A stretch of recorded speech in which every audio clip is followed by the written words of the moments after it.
एक विशाल राज्य, महलों की ऊंची दीवारें, संगमरमर की नक्काशी और दरबार में गूंजती राजसी आवाजें। लेकिन उसी राज्य के हृदय में, महल से कुछ ही दूर, घने जंगलों के बीच एक साधारण सा गांव बसा था। उस गांव में मिट्टी की झोपड़ियां थीं, लोग खेती बाड़ी करते थे और अपनी सरल जिंदगी में खुश रहते थे। महल और गांव का जीवन अलग अलग दिशाओं में बहता था। महल में राजसी ठाट बाट और गांव में पसीने की कमाई। राजकुमार आर्यन, उम्र 22 वर्ष, महल का इकलौता वारिस था। वह सुंदर, बलशाली और साहसी था, लेकिन दिल से संवेदनशील और दयालु। उसे राजगद्दी की चमक दमक से अधिक गांव के लोगों की सादगी भाती थी। अक्सर वह साधारण वेश में जंगल घूमने जाता और दूर से गांव वालों की जिंदगी को देखता।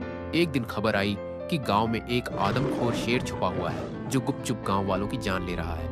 लोग भयभीत थे। खेत खलिहान सुनसान हो गए। रात होते ही गांव पर सन्नाटा छा जाता।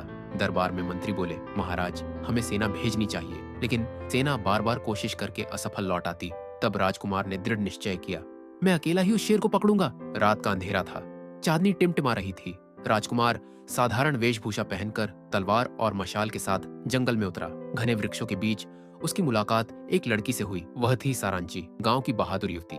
उसकी आंखों में तेज था, हाथ में भाला और चेहरे पर दृढ़ता। सारांची ने पूछा, कौन हो तुम? रात के अंधेरे में इस जंगल में क्या कर रहे हो? राजकुमार ने मुस्कुराते हुए कहा, वही काम करने आया हूँ जिसके लिए तुम आई हो, उस आदमखोर शेर को ढूंढने। सारांची हंस पड़ी, तुम साधारण इंसान होकर शेर का शिकार करोगे? लगता है मौत को दावत देने आए हो। राजकुमार ने ठंडे स्वर में कहा, मौत का सामना करना ही असली जिंदगी है। दोनों के बीच नोकझोंक शुरू हो गई। सारांची उसे हठी समझ रही थी और राजकुमार उसे अहंकारी। अचानक झाड़ियों से सरसराहट हुई। शेर ने हमला कर दिया। शेर ने पूरे जोर से राजकुमार पर झपट्टा मारा। राजकुमार ने तलवार संभालने की कोशिश की, लेकिन शेर ने उसके कंधे को बुरी तरह घायल कर दिया।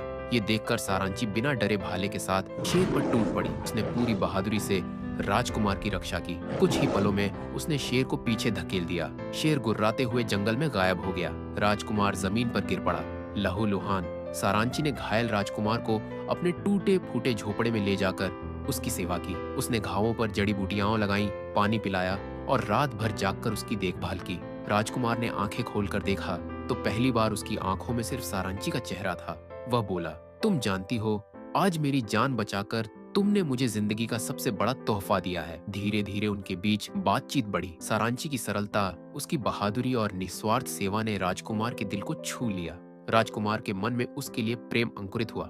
कुछ दिन बाद शेर से फिर लड़ाई हुई। इस बार राजकुमार और सारांची दोनों साथ थे। दोनों ने मिलकर शेर का सामना किया और उसे मार गिराया। लड़ाई के बाद गांव वाले उन्हें नायक मानने लगे। लेकिन तभी राजकुमार की असली पहचान खुली। वह कोई साधारण युवक नहीं, बल्कि राज्य का युवराज आर्यन था। सारांची तब्ध रह गई। तुम राजकुमार हो? उसने विश्वासघात महसूस किया, लेकिन राजकुमार ने समझाया, मैंने अपनी पहचान इसलिए छुपाई ताकि लोग मुझे राजकुमार नहीं, इंसान समझे। धीरे धीरे उसका दिल पिघल गया। राजमहल में खबर पहुंची कि राजकुमार गांव की लड़की से प्रेम करता है। राजा भड़क उठे, एक साधारण गांव की लड़की रानी बनेगी? असंभव। लेकिन राजकुमार अडिग था। उसने पिता से कहा, पिता, राजगद्दी का क्या महत्व है अगर उसमें इंसानियत और सच्चा प्रेम ना हो? राजा ने अपने मंत्रियों से सलाह ली और दरबार में चर्चा हुई। गांव और महल के बीच दीवार और बड़ी हो गई।